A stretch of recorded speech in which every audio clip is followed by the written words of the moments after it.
favourite things about this time of year is heading outdoors and seeing nature buzzing with colour and buzzing with life. So, gardening guru George has got some top tips on how to attract wildlife to our outdoor spaces this summer. Oh yeah, I'm George, and today I'm going to show you how you can attract wildlife to your garden this summer. Now, wildlife is fantastic because it gives us real pleasure to see it, but also great for them because they really need a helping hand. Water is fantastic for attracting wildlife. Since we've created our pond, we've seen frogs, toads, amphibians, dragonflies, damselflies, and even a heron.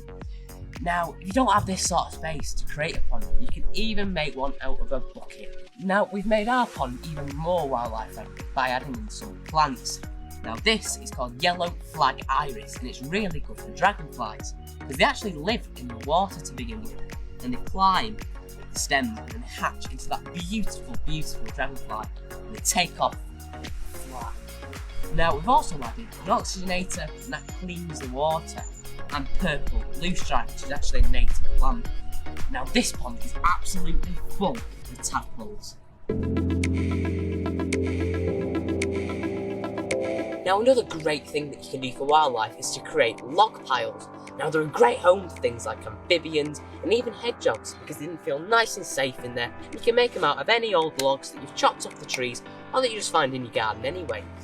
But also, things like beetles like to drill holes into the dead wood and live in there.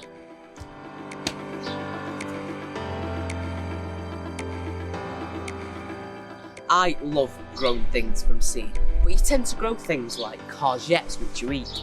Why don't you try growing things that are great for wildlife, like achillea, cornflowers, borage? Now, these are really, really good for bees, and when they're big enough you can plant them out in the garden and watch them pollinators buzz to your garden. Thanks for that, George. Next, it's time for one of my favourite